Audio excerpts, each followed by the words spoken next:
Hola, les gens de YouTube. Dans cette vidéo, je souhaite te faire découvrir 3 choses que j'ai apprises durant mes années d'études et qui, de mon point de vue, sont pas forcément liées ni au monde de l'art, ni aux études de manière générale, mais qui peuvent s'appliquer et se retrouver dans un peu tout type de domaine de vie et toutes les personnes peuvent être concernées. On est parti.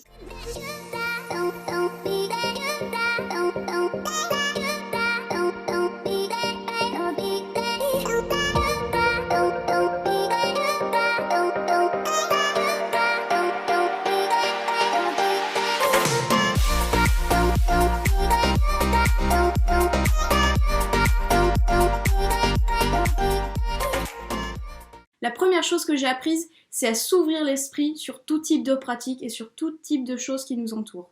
Je suis pas quelqu'un de très fermé dès le départ, hein. Cependant, je vous avoue qu'il y a quand même pas mal de choses qui m'intéressent pas forcément, voire pas du tout en fait. Genre, tout ce qui est église, tout ce qui va être art religieux ou street art, de manière générale, ça m'intéresse pas. Et pourtant, va toujours y avoir quelqu'un, ça va être un prof, ça va être quelqu'un de l'extérieur, j'en sais rien, peut-être ça va être un élève, qui va te faire redécouvrir le truc à sa manière, avec sa vision, et d'un seul coup tu vas dire « Waouh, putain c'est génial !» alors que t'aimais pas le truc à la base. Pour revenir avec mon petit exemple de l'art religieux, je me suis un peu intéressée quand même aux pratiques, à comment on mélange les couleurs, etc. à cette époque-là, et c'est toute une alchimie en fait, et ça m'a fait tellement kiffer que maintenant je lis des trucs sur l'art religieux, c'est impressionnant. Et en fait au final tout autour de toi peut être source d'inspiration, alors que peut-être tu t'en doutes même pas. Genre tu vois le travail des autres autour de toi, je parle de l'école d'art, mais je veux dire même dans la rue tu vois, je sais pas, tu vois quelqu'un dans la rue qui a, je sais pas, un sweat rose qui est... T'as jamais vu cette couleur rose, tu la trouves un peu bizarre et tu dis ah putain, qui c'est qui a créé ce truc?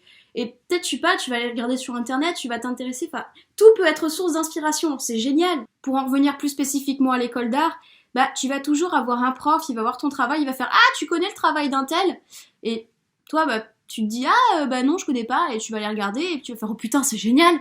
Ou alors, je sais pas, tu vois le travail d'un élève et tu te dis ah putain, c'est pas mal ce qu'il fait, et du coup, je sais pas, l'élève arrive et puis tu lui dis ah putain, allez, ton travail, je kiffe trop, et puis je sais pas, vous avez peut-être développé une amitié, qui sait. La deuxième chose que j'ai apprise en école d'art, c'est à ne pas juger mon travail. De manière plus générale, ça reviendrait à ne pas se juger soi-même en fait, et à ne pas juger les autres. Parce que tu peux, en école d'art, on t'apprend à faire de ces trucs, mais enfin, je sais pas si on peut considérer ça comme un apprentissage. Quand on te demande de découper du papier, t'apprends rien du tout, parce que le découpage, tu l'apprends à la maternelle. Mais il y a des fois des trucs, tu peux trouver ça, mais c'est tellement de la merde, tu te dis dans ta tête, et ton prof va arriver, il va faire j'adore. Qu'est-ce que tu veux que je te dise? Alors, il y a toujours des gens en école d'art qui trouvent que leur travail c'est de la merde.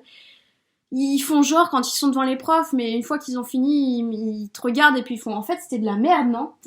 Et qu'est-ce que tu veux répondre à ça? C'est triste que la personne, elle a fait ça, je sais pas, peut-être elle a pris des jours, peut-être elle a pris des mois, et au final, elle finit par dire ouais, ce que j'ai fait c'est de la merde.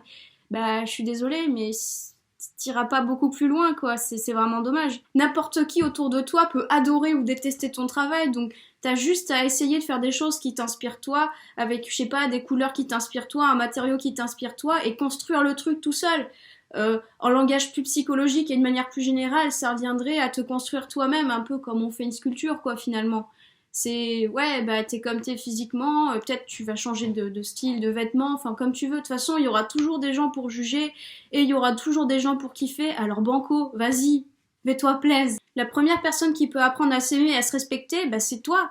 Les autres, ça vient après, mais que ce soit dans la création d'une chose, ou que ce soit dans ta propre construction, c'est toi qui fais les choses, donc apprends à t'aimer, merde! La troisième chose que j'ai apprise en école d'art, et pas des moindres, c'est apprendre à travailler avec les autres, ou, à défaut, apprendre à cohabiter avec les autres et avec leur travail. Et franchement, c'est pas évident. Être en classe avec des gens, ça veut dire être dans un même espace, alors que ce soit en prépa où on était 10, ou cette année où on est 30. Effectivement, ça n'a pas grand chose à voir. Mais le délire est le même, c'est-à-dire que on fait chacun notre taf dans notre coin, ou plus ou moins les uns avec les autres, et on est obligé de se trouver un espace, et parfois on empiète sur l'espace des uns et des autres parce que certains ont un travail qui est plus conséquent en termes de volume que d'autres. Donc je vous raconte pas parfois les histoires que ça peut créer. Vous savez, c'est un peu comme quand on a des frères et sœurs avec qui on doit partager la chambre. Parfois on se dispute les affaires des uns et des autres. Parfois, y en a un qui prend trop de place, j'en sais rien. C'est un peu le même délire. Bon, c'est juste qu'on est des étudiants, on n'est pas des frères et sœurs. Mais vous voyez ce que je veux dire. Et là où le travail d'équipe prend tout son sens, c'est dans les ateliers. Vous savez pourquoi? Parce que plus on est nombreux, plus les ateliers sont bondés et plus il faut pouvoir s'organiser. Parce que, mettons, quand il y en a un qui est en atelier métal et qui est sur une machine, il y a une file d'attente qui est après. Et faut bien que ceux qui sont après, ils passent aussi. Le souci, c'est que pour qu'ils passent, il leur faut des heures précises, parfois des jours précis. Et pour certains, selon ce qu'ils veulent faire, ils doivent attendre pendant des mois pour avoir le truc. Et c'est juste là... J'ai envie de dire c'est la cata, mais non, au contraire, on est organisé. Et il faut qu'on s'entraide les uns et les autres parce que des fois, plus les machines sont grosses, plus, je sais pas, il y a un truc lourd à trimballer, plus c'est compliqué, plus c'est chiant. Et quand on est à plusieurs, c'est beaucoup mieux, hein. Comme on dit, si c'est lourd à porter, c'est plus facile à dos, ça paraît plus léger quand on est plus nombreux. Sur ces bonnes paroles, je vous annonce que la vidéo est à présent terminée. Si elle t'a plu, n'hésite pas à mettre un petit pouce bleu, à la partager, à la commenter comme d'habitude. Si tu as des questions plus précises sur les points que j'ai abordés dans cette vidéo, n'hésite pas à me les dire en commentaire. J'y répondrai comme d'habitude avec grand plaisir. Je te laisse aussi comme d'habitude mes réseaux sociaux, mon Instagram Milboxworld, mon Facebook Alban Cagnard Plastique. Un autre petit détail que j'ai mis en place par rapport aux dernières vidéos, j'ai mis en place un système de newsletter par rapport à ma vie d'artiste, mes actualités. Si tu es intéressé par tout ce qui se passe dans ma vie trépidante d'artiste, le lien pareil est en barre d'infos. Au passage aussi pour tous ceux qui sont dans cette liste de mails, je laisse des petits trucs, des petits des petits détails un peu exclusifs, comme par exemple des petits codes promo pour mon site Redbubble, parce que oui, j'ai un site Redbubble, enfin j'ai une page Redbubble.